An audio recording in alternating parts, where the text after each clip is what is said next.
परमेश्वर का धन्यवाद करते हैं। परमेश्वर ने आज का सुंदर समय हमें दिया और परमेश्वर ने हमें आज तक जीवित रखा, उसके लिए परमेश्वर का धन्यवाद हो। आज हम परमेश्वर के कलाम में सीखेंगे पत्नी के बारे में। हमारा टॉपिक है पत्नी कैसी हो। हालेलुया। किसी मैं बहन के ऊपर दोष नहीं लगा रहा हूँ, जो वचन जो मेरे को कहेगा मैं वो ही कहूँगा। हालेलुया। कितने लोग हैं जो अब्राहम के बारे में जानते हैं? अब्राहम जो था उसकी पत्नी का नाम क्या था?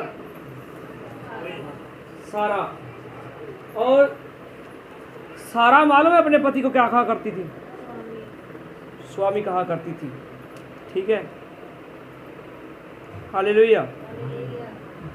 आप मेरे साथ पढ़ सकते हो, पहला पत्रस 3 जो है उसका 6 वचन।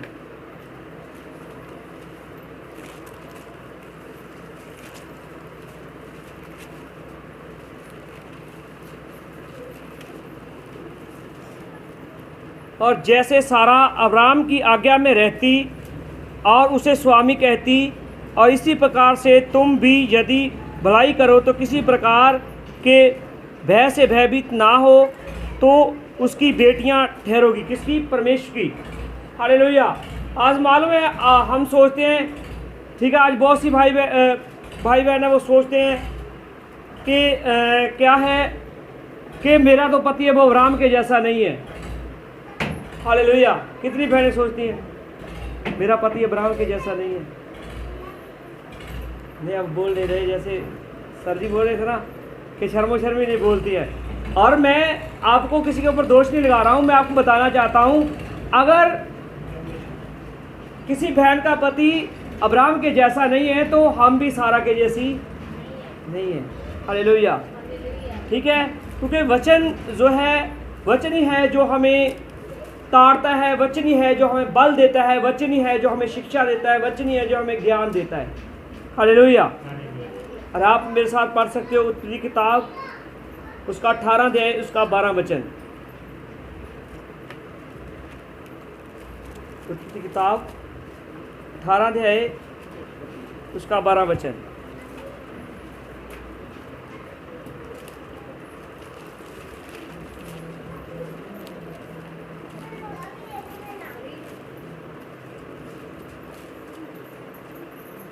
हालेलुया। इस वचन को आप पंजाबी में पढ़िए, क्योंकि हिंदी में लिखा है, इसलिए सारा मन में हंस कर कहने लगी, मैं तो बूढ़ी हूँ और मेरा पति बूढ़ा है, तो क्या मुझे ये सुख होगा? पंजाबी में पढ़िए इसी वचन को, 18 अध्याय उसका 12 वचन। सारा मन विच हस्सी ते आख्या कि जदों मैं पुरानी पै गई हाँ तो मैनू मजा आवेगा, नाले मेरा स्वामी बूढ़ा है। हालेलुया। वो क्या कह रही है कि मेरा स्वामी क्या है? बूढ़ा हो गया है। तो हम वचन के बीच में पढ़ते हैं कि जो सारा थी, सारा अपने पति का कितना आदर करती थी, कितना सत्कार करती थी। हालेलुया। और हम भी जो जितनी भी बहनें हैं वह अपने पति का आदर करें, उसका सत्कार करें। हालेलुया। उत्पत्ति की किताब 19 अध्याय उसका 26 वचन।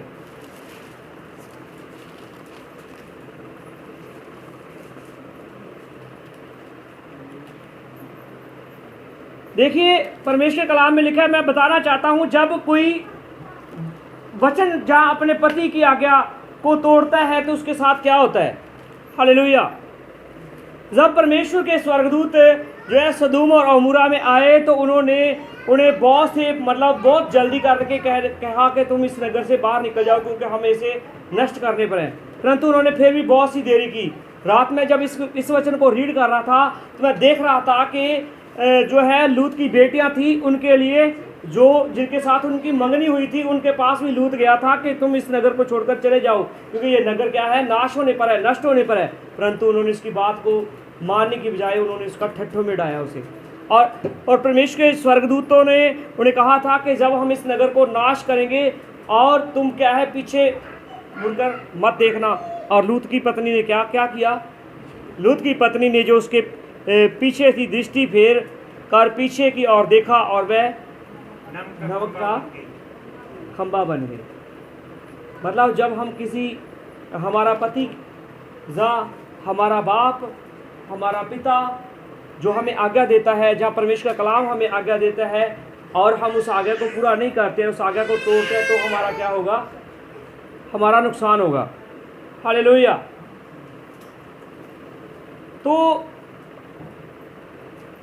इसके बाद मैं आपको जो है वचन ही बताऊंगा। वचन को आप नोट कीजिएगा। उत्पत्ति की किताब 24 अध्याय उसका 51 वचन। तो यहाँ जो है जब अब्राम की जो पत्नी मर गई थी और उसके बाद जो है अब्राम ने अपने दास को भेजा कि तू जा मेरे बेटे के लिए तू एक कनानी स्त्री को लेके आ। तो मैं जब पढ़ रहा था मेरे को इतना अचंभा, इतना आश्चर्यकारी लगा कि देखिए बेटे की शादी किसकी होनी थी? अब्राहम के बेटे की। और उसके लिए पत्नी कौन लेने जा रहा है? उसका दास। हालेलुया। और वह दास जो है जब उस देश में गया, बथुएल की बेटी रिबका जो है नाहोर में रहते थे और उसको वो है लेके आया। ठीक है, ये बहुत लंबी वार्ता है, मैं आपको इसके बीच में सिर्फ इतना ही बताना चाहता हूँ कि पहले के लोग कितने सिंपल, कितने साधारण थे कि ना तो वो अपने बेटे के लिए, अब्राहम के कितने बेटे थे? उसका अगर हम रीजनल कहें, मेन कहें तो एक ही इसहाक था। पहला जो इस्माइल था जो हाजरा के हुआ था, और ये दूसरा जो है मतलब जो हुआ, परमेश्वर ने कहा कि मैं तेरी मतलब पत्नी के द्वारा तेरे लिए एक बच्चा उत्पन्न होगा। और अब इसके लिए एक ही बेटा है उसका, और उसके लिए भी पत्नी लेने के लिए कौन जा रहा है? हाँ जी, उसका दास। हालेलुया। और हमारा अगर एक बेटा हो, हम तो उथल पुथल कर देते हैं, नहीं नहीं ऐसा ना हो, वो ऐसी ना हो, वैसी ना हो। क्योंकि क्या है, हमारे को हर एक कार्य में झांकना, काना फूसी करना, देखना, ठीक है, जो है सिस्टम बन गया है अब। और बैल के बीच में लिखा है कि ये दास जो है रिबका को लेके आया। हालेलुया। और अगर हम देखते हैं 29 अध्याय उसका 18, उत्पत्ति की किताब 29 अध्याय उसका 18 से 27 और 30 वचन तक देखते हैं। मैं आपको बताऊंगा ही केवल कि जो है जब याकूब अपने मामा के पास गया और उसने कहा कि तू क्या है, मेरे ही मतलब कुल का है, मेरे ही वंश का है, इसलिए मैं तेरे से जो है मेहनत जो है वैसे नहीं करवा सकता, मैं तेरे को उसकी मजदूरी दूंगा। तो जो है बाइबल के बीच में लिखा है कि वो किसको पसंद करता था? याकूब किसको पसंद किया करता था? राहेल जो उसके मामा की छोटी लड़की थी। बड़ी कौन सी थी? लिया। और बैल के बीच में लिखा है कि जब उसने मतलब जो है उसके लिए उसको 7 वर्ष उसने जो है उसके मेहनत मजदूरी की, और उसके प्रेम के बदले, उसको पाने के बदले 7 वर्ष उसको बहुत ही कम लगे। तब 7 वर्ष हुए, उसके मामा ने जब उसकी शादी की, बैल के बीच में लिखा सांझ के समय में, मतलब रात के समय में उसने जब उसको बेटी को भेजा और उसने बड़ी बेटी को भेज दिया। और बाइबल के बीच में लिखा है कि याकूब को सुबह मालूम पड़ा कि ये राहेल नहीं, ये लिया है। और उसने सुबह अपने मामा को जाकर कहा कि तुमने मेरे साथ क्या किया, धोखा किया है। उसने कहा नहीं, हमारे यहाँ ये रिवाज नहीं है कि बड़ी के रहते हुए हम छोटी की शादी पहले कर दें। तो उसने कहा कि मैं ऐसा नहीं कर सकता हूँ। तो दोबारा फिर बाइबल के बीच में लिखा है कि याकूब ने 7 वर्ष राहेल के लिए फिर उसकी मजदूरी की। और मैं जो है पिछले दिनों भी हम बात करते जा रहे थे, मैं सर जी के साथ बात करता जा रहा था कि अगर जैसे याकूब ने 2 पत्नियों को पाया, ऐसे अगर आज के मनुष्य ने उस पत्नी को पाता, जहाँ मैं कहूँ कि कोई भी प्राइज़ या इनाम या गिफ्ट हम जो है हमें आसानी से मिल जाए, हम उसकी क्या करते हैं? कदर करते हैं? नहीं करते हैं। हमने उसके लिए मेहनत नहीं की है ना। और जो मेहनत करता है, मेहनत करके उससे प्राइज़ को हासिल करता है, वो उसकी क्या करेगा? कदर करेगा। आज मालूम है थोड़ा सा घर में झगड़ा होता है तो पति जो है पत्नी को मालूम है क्या कहता है? मेरे घर से निकल जा, और अगर 7 वर्ष उसने मजदूरी की होती पत्नी को पाने के लिए, वो कहता। हालेलुया। तो अब मैं आपको बताना चाहता हूँ 7 बातें आप नोट कीजिए पत्नी के बारे में, कि पत्नी सबसे पहले है जो पत्नी क्या होनी चाहिए, विश्वास योग्य होनी चाहिए। पत्नी विश्वास योग्य होनी चाहिए। नीति वचन 31 अध्याय उसका 10 वचन। पत्नी क्या होनी चाहिए? सभी जन बोलिए, पत्नी क्या होनी चाहिए? विश्वास योग्य होनी चाहिए। जैसे देखते हैं अब वैसा समय कम है, वैसा समय कम है। अगर पिछले समय में जाएं तो क्या है, बहुत समय होता था कि लोग जो है अपनी पत्नियों से, अपने आर परिवार से अलग हुआ करते थे, अलग रहा करते थे। उस समय जो है पत्नियां कैसे रहा करती थी? अपने पति के प्रति वह विश्वास योग्यता दिखाती थी। हालेलुया। अगर आज भी आप विश्वास योग्यता अपने पति के प्रति दिखाओगे, जहाँ दिखाएंगी, तो मैं बताना चाहता हूँ आपके ऊपर कोई भी लांछन नहीं लगा सकता, कोई भी आपके ऊपर दोष नहीं लगा सकता। हालेलुया। हाँ जी, 31 अध्याय उसका 10 वचन, नीति वचन।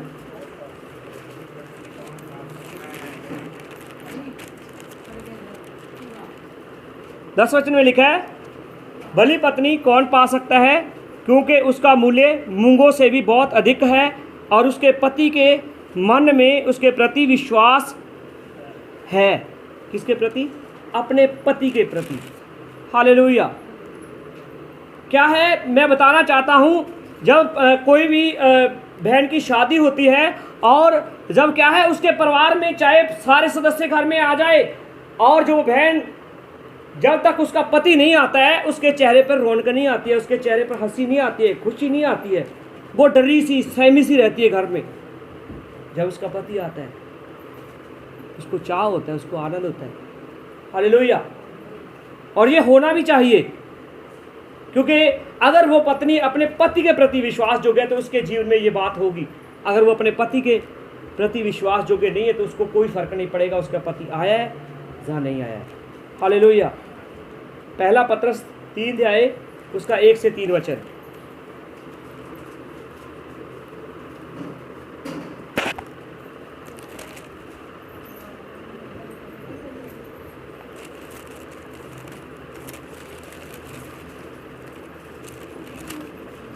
जहाँ लिखा है, हे पत्नियों तुम अपने पति के अधीन रहो। हालेलुया। मैंने जो बात स्टार्टिंग यहाँ से की थी कि आज बहुत से भाई बहन जो है सोचती हैं, बहनें सोचती हैं कि मेरा पति अब्राहम के जैसा नहीं है, तो आप इस बात को भी अपने जीवन में लागू कीजिए कि मैं भी सारा के जैसी नहीं हूँ। हालेलुया। इसलिए वचन कहता है, पत्नियों तुम अपने पति के अधीन रहो, इसलिए कि यदि तुम इनमें से ऐसे हो जो वचन को नहीं मानते, मतलब अगर आप परमेश्वर के वचन को मानकर अपने पति के अधीन रहोगी, तो ऐसी स्त्रियां जो आपको ऐसा करते हुए देखेगी, जो वचन को नहीं भी जानती है, वो भी क्या करेगी? भय करेगी, डर करेगी। किसका? अपने पति का। तो भी तुम्हारे भय सहित पवित्र चाल चलन को देखकर बिना वचन के अपनी अपनी पत्नी के चाल चलन के द्वारा खिंच जाए। हालेलुया।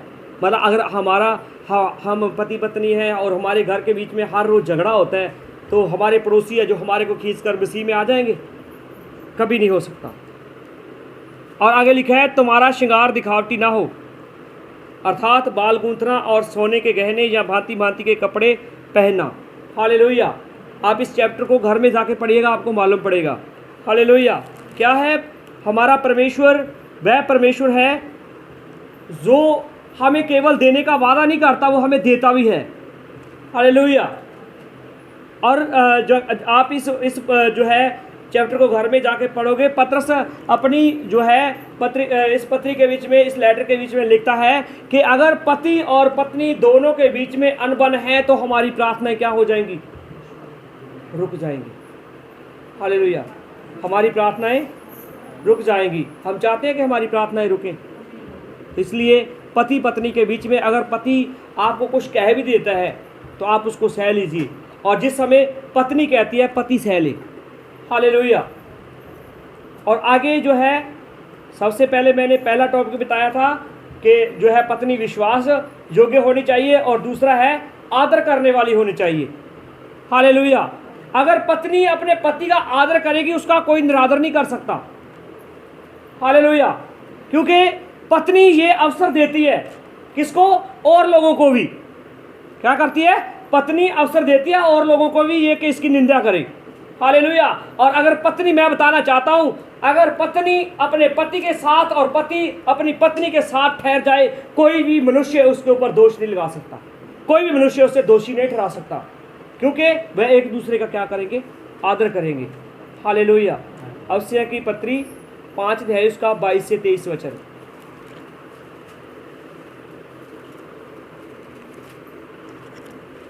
अवश्य की पत्री 5 अध्याय उसका 22 और 23 वचन, जहाँ लिखा है, हे पत्नियों, अपने अपने पति के ऐसे अधीन हो जाओ जैसे तुम क्या है? प्रभु के।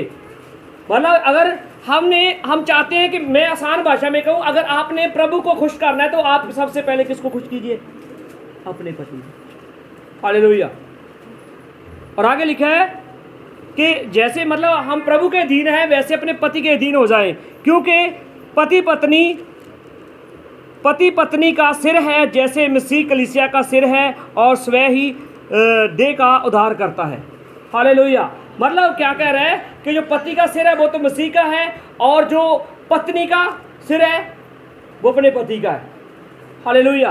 क्या है? जब किसी की मैरिज हो जाती है, ठीक है, मायके में बहन की पहचान कैसे होती है? ये उसकी लड़की है, ये उसकी बेटी है। और ससुराल में कैसे पहचान होती है? ये उसकी पत्नी है। हालेलुया। इस बात को समझने में क्या कहना चाहता हूँ? क्या है? ससुराल में पहचान होती है किसके द्वारा? उसके पति के द्वारा। कोई नहीं जानता है कि आपके बाप का नाम क्या है, कोई नहीं जानता आपकी माँ का नाम क्या है, परंतु आपके पति का नाम जानते हैं सब लोग। हालेलुया। उसके आगे जो पत्नी है, एक सच्ची सहायक होनी चाहिए अपने पति की, सच्ची सहायक। मैं बार बार इस बात को बोल रहा हूँ, जब पत्नी अपने पति के साथ है उसके ऊपर कोई दोष नहीं लगा सकता। हालेलुया। वचन के बीच में देखते हैं कि परमेश्वर ने जो है, उत्पत्ति की किताब 2 अध्याय उसका 20 वचन, तो परमेश्वर ने जब इस पृथ्वी के ऊपर सब पशु पक्षी जानवर बनाए, और बनाने के बाद क्या हुआ? कोई भी उसके साथ मेल नहीं खाता था। किसके साथ? आदम के साथ। तो परमेश्वर ने ये कहा, 20 वचन पढ़ते हैं, अंत आदम ने सब जाति के घरेलू पशुओं और आकाश के पक्षियों और सब जाति के बनोले पशुओं का नाम रखे, परंतु आदम के साथ कोई भी ऐसा सहायक ना मिला जो उसके साथ मेल खा सके। हालेलुया। अब समझते हो परमेश्वर ने स्त्री को क्यों उत्पन्न किया? क्यों किया? अपने पति की सहायता करे, ना कि अपने पति का सिर खाए, ना कि अपने पति को जो है। मैं बताना चाहता हूँ, बहुत से भाई बहन ऐसे होते हैं जो जैसे कोई जॉब करता है, कोई सरकारी टीचर है, या कोई प्राइवेट है, या कोई हमारे जैसे कोई में अपने हाथ में जो है कारीगर है, करते हैं। तो मैं बताना चाहता हूँ, दिन भर में उनके ऊपर इतना बोझ होता है, और घर में आके वह भाई आराम ढूंढता है, और घर में आने के बाद अगर पत्नी घर की सभी परेशानियां उसके ऊपर ढेर दे, ये भी करने वाला है, ये भी करने वाला है, ये भी करने वाला है, तो पति क्या कर जाएगा? खिंच जाएगा उससे। तो इसलिए ठीक है, हमें इस बात का हमें अवसर देखना चाहिए कि मेरा पति का, अब मेरा पति आया है, वह खुश है या मुरझाया हुआ है या थका हुआ है। हालेलुया। आप एक सच्ची सहायक बनना है। ठीक है, मैं बहुत बार इस बात को कहा करता हूं कि बहुत से परिवार ऐसे हैं जिनके घरों में मालूम है झगड़ा किस कारण होता है? बहुत से भाई बहन है, वो चक्की के ऊपर आटा नहीं गिर के आते, इस कारण बहुत ज़्यादा झगड़ा होता है। हालेलुया। ये बात सही है या गलत है? बोलिए, सही है ना? परंतु क्या है कि मैं यही बोल रहा हूं कि अगर आप सच्ची सहायक होगी तो आप देखोगी, अगर मेरे पति का समय नहीं लग रहा है तो मैं किसी और से कहकर ये काम करवा लूं। हालेलुया। या मैं खुद कर लूं। हालेलुया। और उसके बाद जो है पत्नी है वो अपने पति के अधीन रहनी चाहिए। ये हमने वो पढ़ी लिया है पत्रस के बीच में, अवश्य के बीच में, कि पत्नी क्या होनी चाहिए? अपने पति के अधीन रहनी चाहिए। और 5वीं जो बात है वो है कि पत्नी क्या होनी चाहिए? मेहनती होनी चाहिए। ये नहीं है कि चलो पति गधों के जैसे काम कर रहा है और पत्नी घर में मौज उड़ाए, ऐसा नहीं है। अगर पत्नी भी अपने पति के साथ जो है मेहनत करेगी तो क्या है, आपका घर स्वर्ग से सुंदर बन जाएगा। हालेलुया। ये पढ़ेंगे हम नीति वचन 31 अध्याय उसका 22 से 23 वचन। तो यहाँ लिखा है, वह तकिए बना लेती है और उसके वस्त्र सूक्ष्म सन और बैजरी रंग के होते हैं, और उसका पति सभा में देश के पुरनियों के संग बैठता है, तब उसका सम्मान होता है। किसका सम्मान होता है? उसके पति का। अगर मैं बताना चाहता हूँ, अब मैं यहाँ चर्च के बीच में आया हूँ और मेरे फटे कपड़े हों, इससे मेरी इज्जत होगी या मेरी पत्नी की इज्जत होगी? परंतु मैं बताना चाहता हूँ क्या है कि पत्नी अगर अपने पति के लिए मेहनत करेगी ना, ठीक है, क्योंकि छोटी छोटी बातें होती हैं, इन छोटी छोटी बातों को अगर हम ध्यान में रख लें, हमारे घर में कभी झगड़ा नहीं होगा। हालेलुया।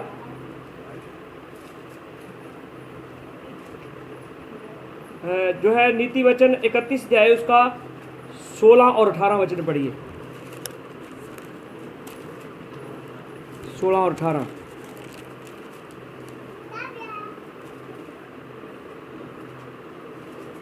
जहाँ लिखा है कि वह किसी के खेत के विषय में सोच विचार करती है और उसे मोल ले लेती है और अपने परिश्रम के फल से दाख की बारी लगाती है। हालेलुया। क्या का और 15 और 16, वह रात ही को उठ बैठती है। कौन सबसे पहले कौन सोती है या कौन सोता है? सबसे पहले मैं अगर कहूँ तो सबसे पहले मनुष्य आदमी सोता है और पत्नी सबसे लास्ट में सोती है। तो सबसे पहले उठती कौन है? वचन क्या कहता है? हालेलुया। वह रात ही को उठ बैठती है और अपने घराने को भोजन खिलाती है और अपनी दासियों को अलग अलग काम देती है, और वह किसी के खेत के विषय में सोच विचार करके उसे मोल ले लेती है और अपने परिश्रम के फल से दाख की बारी लगाती है। किसके लिए? हाँ जी, किसको खुश करने के लिए? वो मेहनती है ना। किसकी हेल्प कर रही है वो? अपने पति की। हालेलुया। और उसके बाद जो मेरा 6वां जो है वो हिंट ये है कि अपने पति का मुक्त होनी चाहिए पत्नी। हालेलुया। जब पति के अच्छे कपड़े पहने हो, ठीक है, जब पति किसी शादी या मैरिज में जहाँ कहीं भी जाता है और उसकी सही सलाम देखने में वो अच्छा लगता है, सुंदर लगता है, ठीक है, तो जब लड़कियां आपसे बात करती कि इसका पति है ये, हालेलुया, और नाम लेती है ये उसका है। हालेलुया। इसलिए इसके साथ पढ़ेंगे हम नीति वचन 31 का 30।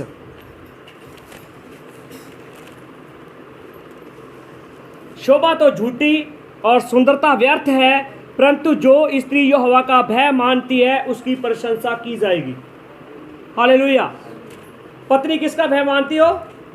यहोवा का। मतलब क्या है? शोभा मतलब जो बहनें हार श्रृंगार करती है जी झूठी है, इससे कुछ भी नहीं मिलने वाला। हालेलुया। और सुंदरता हमारी क्या है? व्यर्थ है। ठीक है, जब किसी बहन की नई नई शादी होती है, बड़ा वो सुंदर सुंदर सजती है धरती है, और जब कुछ समय व्यतीत हो जाता है, थोड़ा सा कम, उसके बाद जब बच्चे हो जाते हैं फिर तो बस हालेलुया। बहुत सी बहनें कहती है मेरे तो बाल उड़ गए। हालेलुया। तो भजन नीति वचन 12 अध्याय उसका 4 वचन। नीति वचन 12 अध्याय उसका 4 वचन।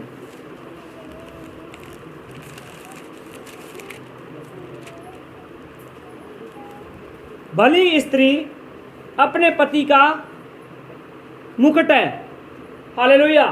मैं बताना चाहता हूं, पति के चेहरे पर तब तक रौनक रहती है, तब तक खुशी रहती है, जब तक उसकी पत्नी उसके साथ व्यवहार सही है, उसका बोलचाल सही है, उसके साथ उठना बैठना सही है। हालेलुया। और पत्नी अगर बार बात में जो है अपने पति के साथ, और पति अपनी बात पे अपने पत्नी के साथ लड़ता है, तो क्या हो जाता है?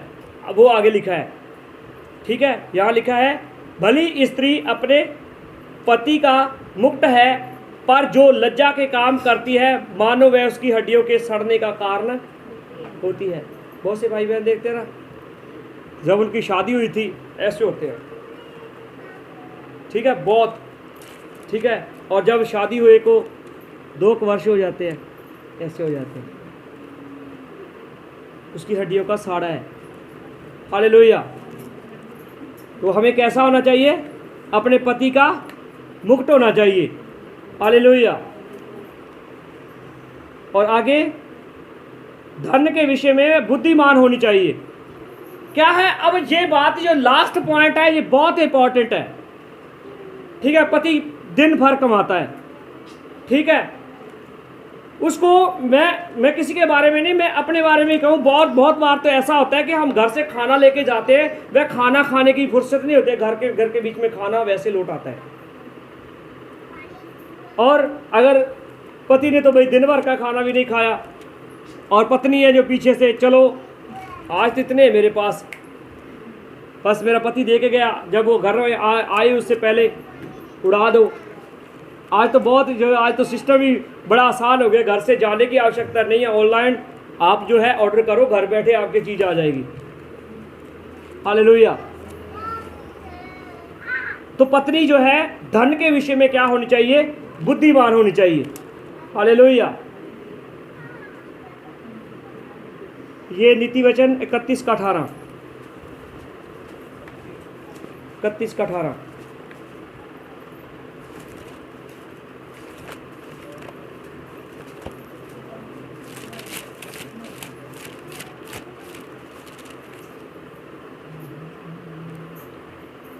वह परख कर लेती है कि मेरा व्यापार लाभदायक है और रात को उसका दिया नहीं बुझता। मतलब क्या है, हम बाइबल के बीच में देखते हैं, पवित्र शास्त्र बाइबल है जो हमें केवल ये नहीं आत्मिक जीवन के बारे में जो है शिक्षा देता है, जो हमें हमारे शरीर के जीवन को भी कैसे व्यतीत करना है वो भी शिक्षा देता है। हालेलुया। आज बहुत से भाई बहन हैं, उनके घर के बीच में पैसा बहुत है, उनको मालूम ही नहीं इस पैसे को यूज कैसे करना है। हालेलुया।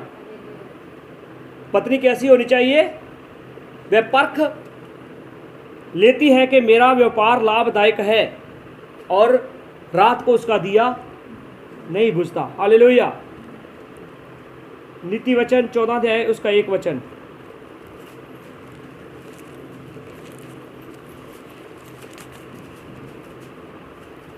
हर एक बुद्धिमान स्त्री अपने घर को बनाती है, परंतु मूढ़ स्त्री अपने ही हाथों से उसे ढा देती है। हालेलुया। कौन सी स्त्री अपने घर को बनाती है?